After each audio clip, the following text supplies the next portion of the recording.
What is up, hockey fans? Welcome to the Wraparound, brought to you by the Hockey News and presented by Sticks.com. I am your host, Emma Lingan. I'm joined today by Diandra Loux and Michael Augello, both of the Hockey News. A glassesless Michael Augello today. It looks a little different, but I kind of like the look here, Mike. Um, want to get into some topics today. We're kind of entering that dead zone of the NHL offseason where the draft is over, the free agency frenzy has died down a bit, but we've still got some things to talk about here. So before we do dive into all of the latest bite-sized topics from around the NHL, do want to let you know that we are brought to you by our friends at Sticks.com. Why break the bank on sticks when you can get pro-level composite sticks without the pro price tag at Sticks.com. That's Stix.com. Head over there now and gear up. All right, so as I mentioned, not a ton of big exciting news except for free agency, restricted free agency. So we've had 13 players have elected to file for salary arbitration this summer. So I'm going to read through the list rapid fire here as fast as I can. So we've got Morgan Barron in Winnipeg, Lucas Dostal in Anaheim, Drew Hellison in Anaheim, Capo Caco in Seattle, Nick Robertson, Toronto, Dylan Sandberg, Winnipeg, Arvid Soderblom, Chicago, Jaden Struble, Montreal, Connor Timmins, Buffalo, Maxim Siplikov, New York Islanders, and Gabe Vilardi, Winnipeg. So, salary arbitration hearings, the way it works, of course, they're scheduled to be held between July 20th and August 4th. So, a player, of course, can sign a contract with his current team anytime before his scheduled hearing. But with these being the players that we know have filed, Mike, I'll go to you first and ask, in your mind, when you look at this list, who do you think is due for the biggest payday out of these guys? Well, Lucas Dostal might have the best leverage because John Gibson was traded to Detroit and he's the number one in Anaheim. But if you look at statistics, I would think it's got to be Gabriel Vilardi of the Winnipeg Jets. He scored 27 goals last season, 61 points. He's 2 years away from unrestricted free agency. He's probably he made $3.4 million last year, so I would think with that kind of year, he's probably going to get over $5 million, maybe even more, depending on how if they go to the arbitration hearing or they settle beforehand. But he had a big year. He's had injury problems throughout his career, but 61 points is 61 points. It's a really good year, and I think he's going to hit it big. Diandra, are you in agreement there, or any other players that stick out to you from this list? Yeah, I know. I'm in agreement. I think Gabe Vilardi is the obvious one because, I mean, you can talk about not only did he have a great season, but he also was a third liner, went from a third liner to a top six staple. So he's one of the top power play threats in the league. I think he's got a lot of leverage there. And like you said, like it's time for a payday for him. So I would say of this list, it's been such an interesting free agency and the restricted free agents that are left. Like, this is such an interesting list to me. But of all of them, I would say, especially with the success that Winnipeg had, in the regular season specifically, I think he's the one that stands out to me. Yeah, it'll be interesting to see what happens here with all the guys on this list. How many of them do make it to their hearings and how many will potentially sign contracts before then. On the topic of arbitration, Mike, going to your neck of the woods again, up in Buffalo, Bowen Byram has been the talk of the town for the last couple weeks. He did not elect for arbitration, but the Sabres elected to go to arbitration with him. So you're obviously close to this situation here in Buffalo. Bowen Byram's been a name that has floated around quite a bit in potential trade conversations. But then, and it was him and JJ Peterka, and then Peterka ended up getting traded. Now it seems Byram may be staying, but what do you kind of make of this whole situation? And, why would the team elect arbitration and what do you think it means for Byram's future? Well, it's a interesting play by the Sabres here where Byram did not elect for arbitration because he wanted to keep the offer sheet knife at the throat of the Sabres. But then they elected for it the following day. And the reason that they did is because it takes the offer sheet off the table.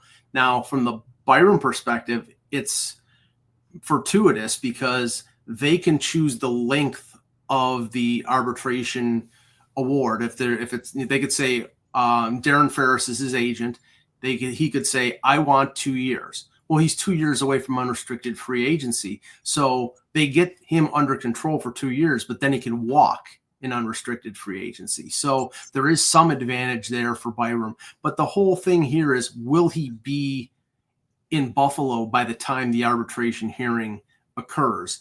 I mean, if he's traded, I'm sure any team that does trade for him is going to want to get him on a long-term extension. So right now it's really a fluid situation.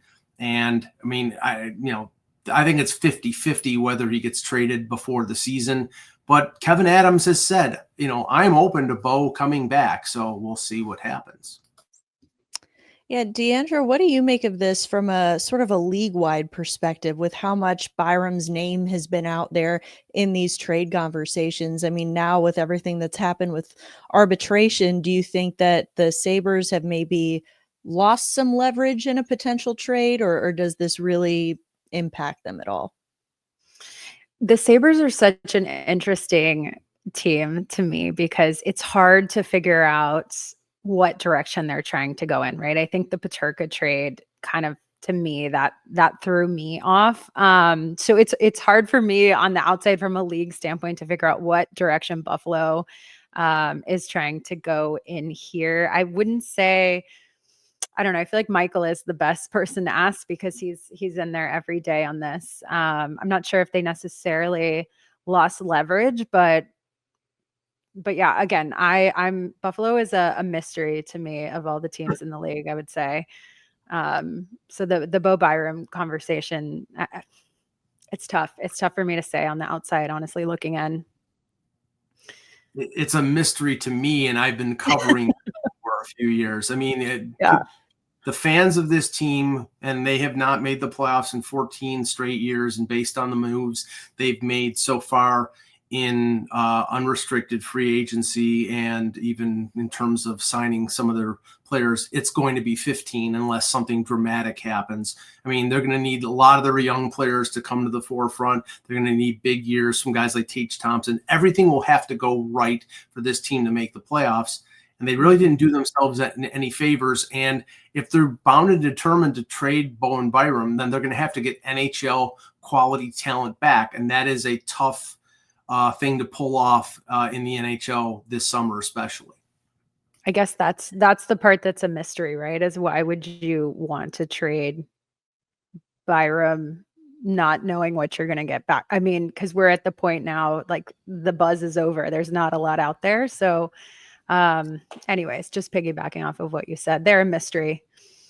Well, just quickly, it's like, I mean, he hasn't asked for a trade, but Byram is 2 years away from UFA, and he's playing behind Dahlin and Power. He's not going to get the big payday that he's looking for in Buffalo, and he's not going to get the top pairing minutes that he could get someplace else. So I think that's part of the motivation. He's not against staying here for a year, but it just walks him 1 year closer to free agency. So it's a situation that is really sort of unstable. Yeah. Well, we could probably continue talking about the mystery that is the Buffalo Sabres, but we'll have plenty of time to do that the rest of the offseason. I want to move on to Philadelphia. We got a couple things to talk about with the Flyers. So first of all, announced that Cam York was signed to a 5-year, $25.75 million contract extension. So a little over $5 million AAV for him. He had 4 goals, 13 assists in 64 games last season. So that's a piece that we know will be coming back to Philadelphia for kind of, the foreseeable future. 5 years is certainly Mhm. nothing to sneeze at there. But some other, maybe a wrinkle in the situation here in Philadelphia that could make things a little bit interesting. Of course, they were able to select Porter Martone with the 6th overall pick in this year's draft, highly coveted winger. And, there's sort of some back and forth on whether he may or may not be joining the team out of training camp directly at the NHL level this year. But now we have learned that Tyson Forster has an injury. He has a bicep tear, which sounds incredibly unpleasant if you ask me. He will likely be out until December. So that's significant, and it could potentially mean something for a guy like Martone. Mike, what do you think of, looking at the Flyers roster right now, where it stands? How much do you think this impacts the likelihood of Martone making the Flyers roster out of training camp this year? I mean, it's a factor. The talk out of development camp is that Alex Bump, who is a prospect who's been in the organization for a few years, might have the inside track. But I mean, Martone right now, he was drafted 6th overall at the NHL draft in LA less than 2 weeks ago. He went to the development camp. He had an excellent year with Brampton in the OHL. Obviously, with the new agreement where a player can leave the CHL and go to the NCAA, that's an option for him. And maybe, playing in the Ontario Hockey League another year is not going to be a challenge. Whereas if he goes to the NCAA and plays against more experienced players, older players, and we see a lot of Canadian talent going south of the border, that might be more of a challenge. But right now, I mean, it still is a possibility. If he chooses to go to the NCAA, obviously he's not signing his entry-level contract, so he's not going to be playing for the Flyers. So that's something that the team and the player will probably discuss over the next week or two. What about Cam York? I mean, this contract, again, 5 years, seems, pretty significant. Is it a kind of a result of the sort of dynamics at play with the salary cap going up and teams trying to get players locked down for longer terms at, smaller AAVs? Well, Mike?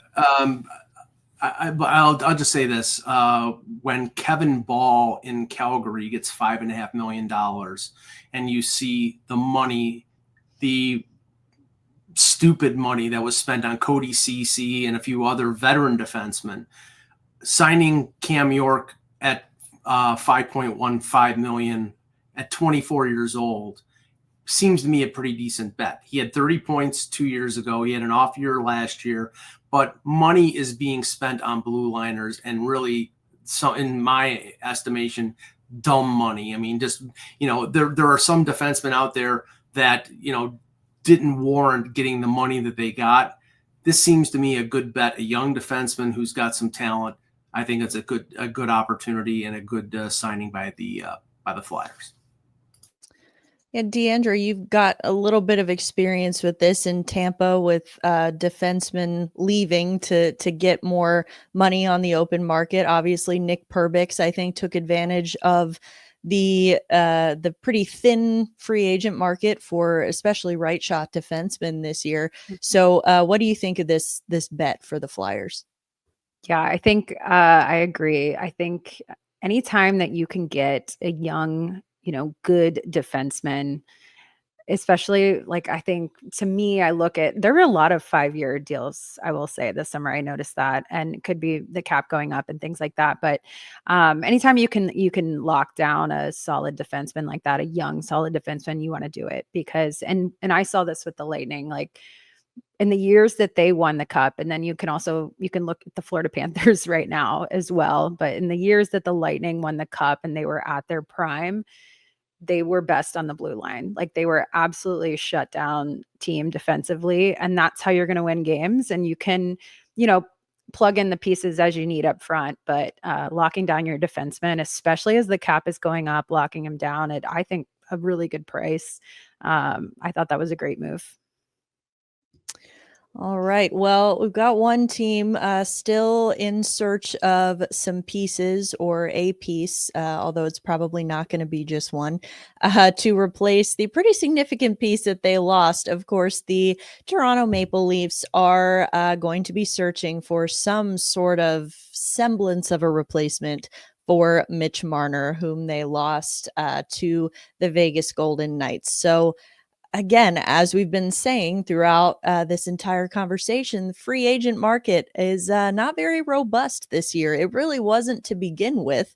And then we had so many deals, lots of trades and things that happened beforehand that made it even less robust. And so now you're the Maple Leafs and you're trying to replace Mitch Marner, which was going to be a tall order to begin with. I think now it's looking pretty bleak. They've lost out on Nikolai Ehlers, who was, presumably the best candidate to that was still available to replace Marner up front. So now we're at a point where the most sought after free agent forward is Jack Roslovic, who scored 22 goals with Carolina last year. So Elliot Friedman did report that Washington is interested in Roslovic, but then Toronto, of course, is also reported to be interested.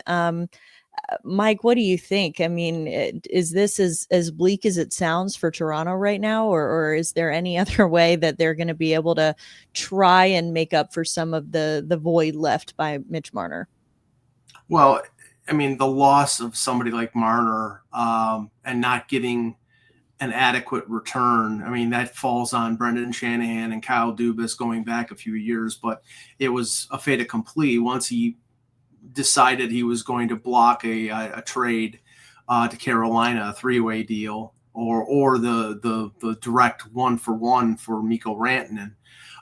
So I think they were resigned to that fact. I mean, basically, Brad Treliving seems to be adopting the Moneyball philosophy of replacing him in the aggregate, meaning 2 or 3 players can score the 100 points that Marner scored. They acquired Matthias Matelli from Utah.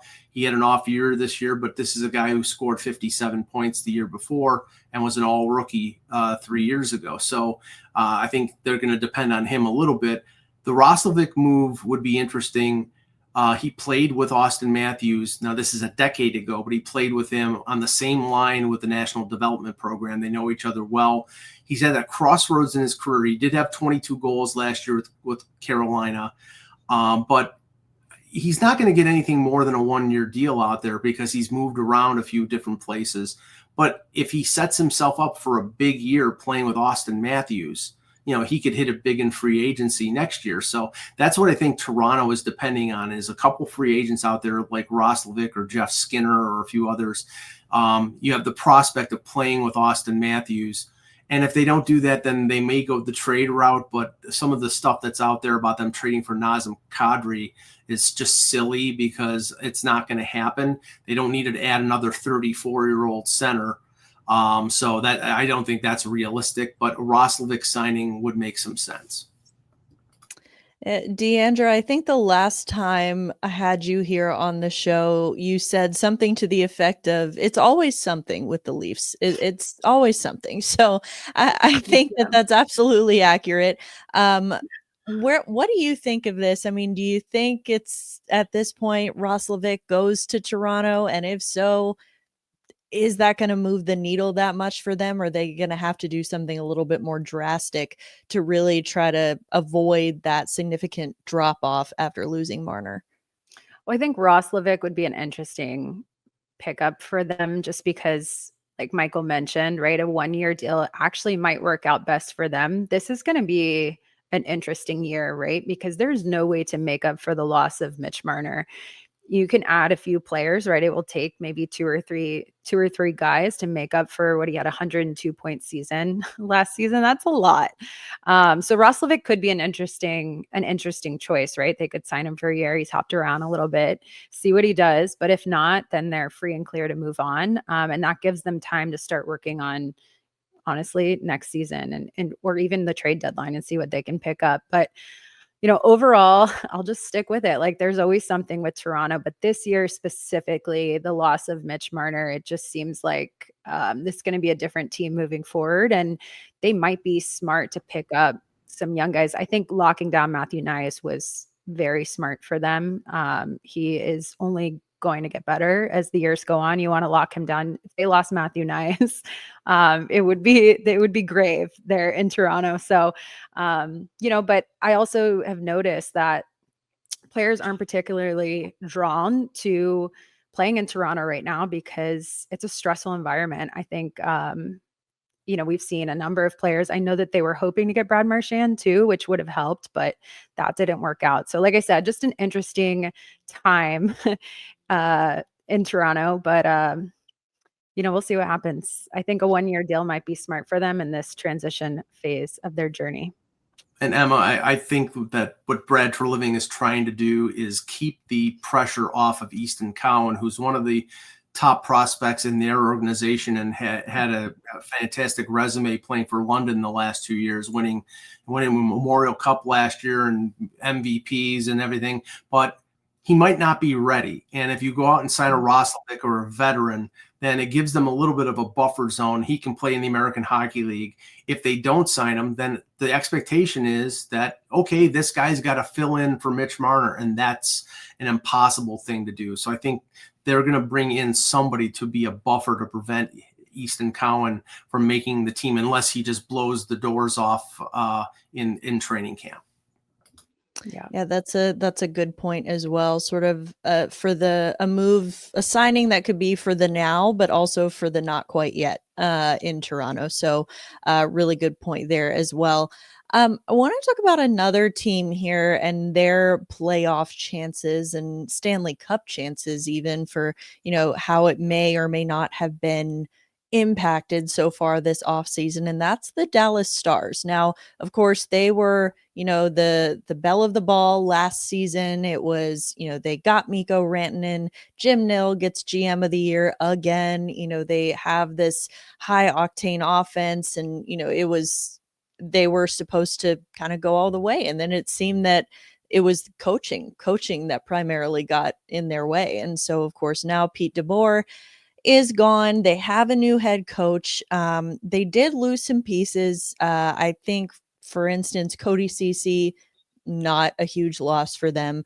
But they did lose some pieces in free agency, and one of them being Mikael Granlund, who I know was more of a depth center that they were hoping to be able to work something out with. So I think, now that they don't have Granlund has moved on to Anaheim. They were able to keep Matt Duchene and Jamie Benn on very team-friendly deals. So looking at that, and there's still some rumors out there about Jason Robertson too, but just looking at what has happened in Dallas so far this offseason, Mike, how has your perspective, if at all, changed on their status as cup contenders for next year? It hasn't. I still think they're one of the 2 or 3 teams that could come out of the West. They want to get Robertson signed. They're going to endeavor to do that. Thomas Harley is another player that is entering the final year of his contract. They have to shave some payroll. They may have to move out a guy like Matt Dumba, who didn't play for them a lot at the end of the season. But I don't see them being diverted from the path of being one of the best teams in the West. Diandra, what do you think about Dallas? I mean, this is a team that it seems consistently has just been right there. They've been right there, and it's like they've had all the pieces and just can't get over that hump in the conference final. So what is your perspective on the Dallas Stars heading into this coming season? Yeah, no, I agree. Coaching can make a huge difference, right? They got so close there, and haven't been able to go all the way. I think I still expect them to be really good playoff team. I think, you can kind of look at the Florida Panthers in a team that had their core set and had to move some of their depth pieces around, but honestly, they got better as the years went on. And Dallas will be starting a new season with a new coach. It'll probably be like a really refreshing start for them. So I don't think it's a big deal to move some of the depth pieces around. I think they're still going to be an absolutely physical, high octane team to play in the West, and they're probably going to come back for vengeance, right? That didn't sit well with them, how things ended in so many different ways. So I expect them to be in the mix again. Yeah, definitely. And in a really tough central division as well. It's definitely saying something about the talent level there. And I agree. I think that they're going to be right back in the mix this coming season. All right, let's head up to Montreal. So the Canadiens extended Jakub Dobes, their goaltender, to a 2-year contract with an AAV of just under $1 million. So he's 24 years old. He had a .909 save percentage, a 2.74 goals against average in 16 games this past season. So not a huge sample size there, but he went 7-4-3 in those games. So he's also made 3 postseason appearances for the Canadiens, and their kind of surprise run to the postseason there, and they were dealing with some injuries and whatnot in the crease. So he got a little bit of postseason action too. Numbers not quite as good there. He had an .891 save percentage, 2.91 goals against, but again, very small sample size there. So with all of this in mind, again, 2 years, less than $1 million. Mike, do you think this is a good signing for the Leafs, or the Habs? We've got Toronto maybe for the Leafs too. Toronto on the mind. Yeah.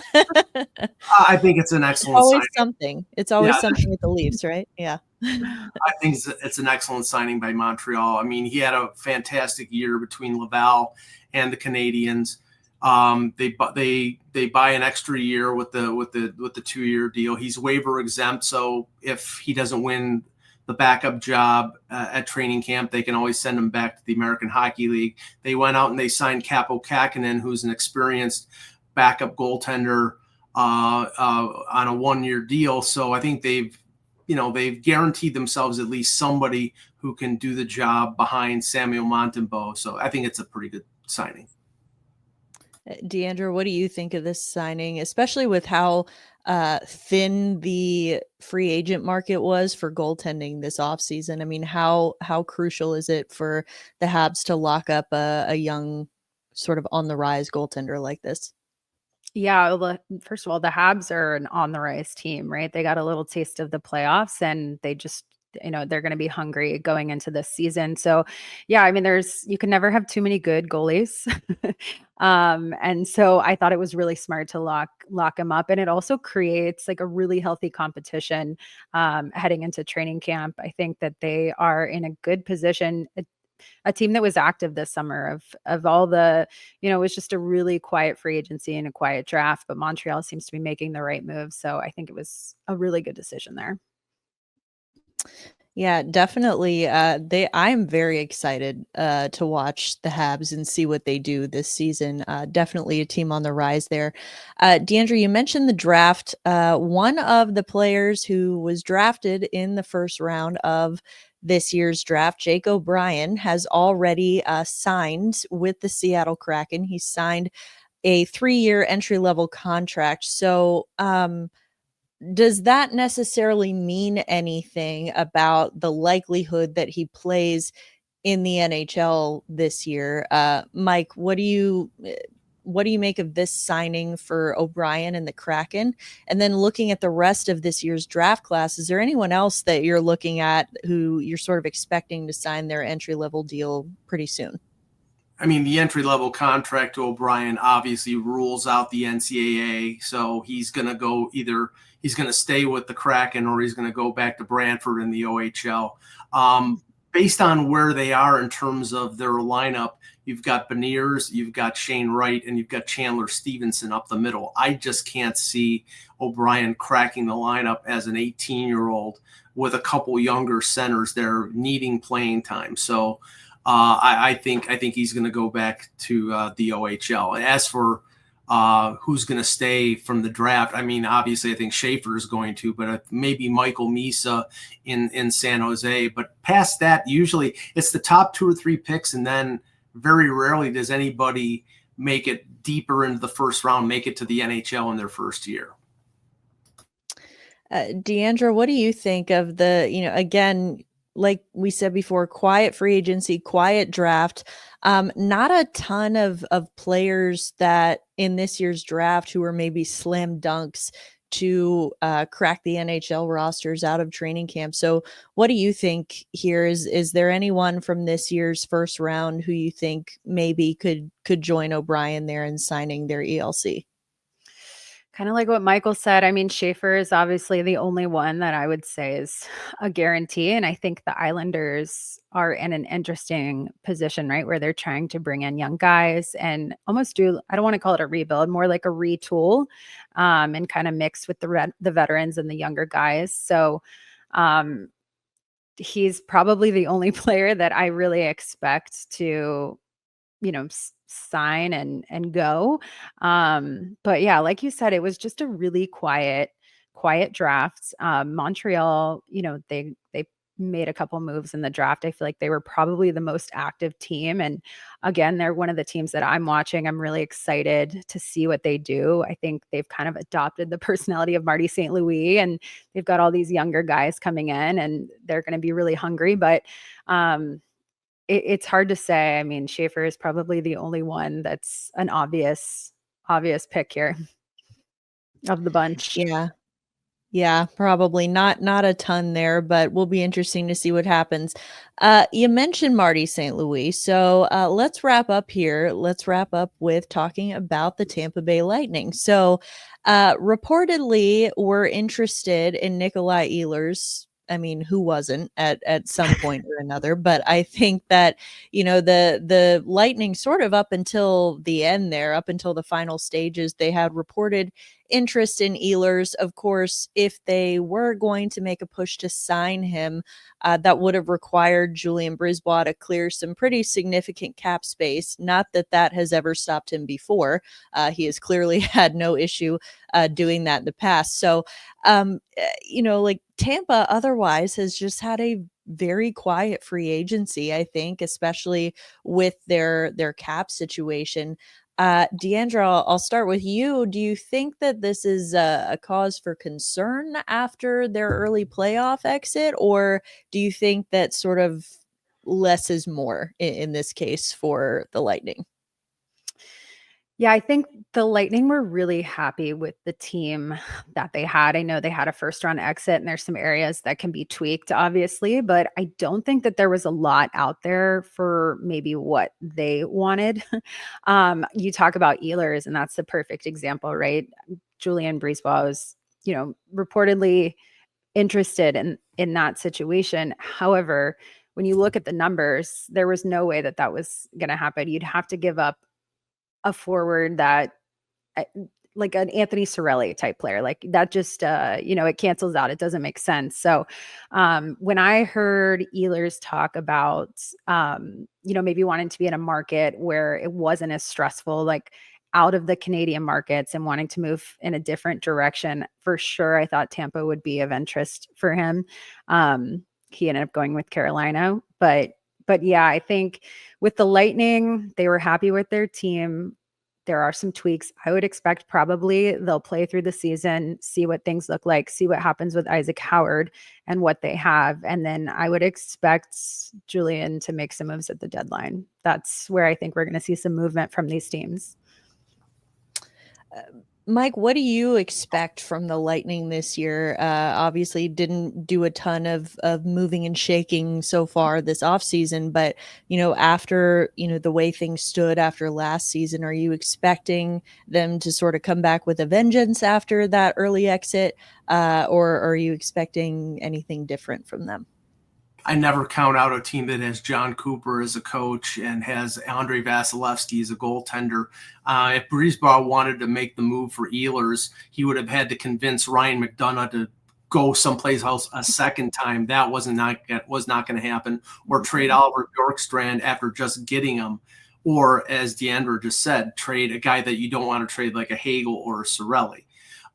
They have to be the most thankful team in the league that the cap is going up, because they don't have a first-round pick until 2085.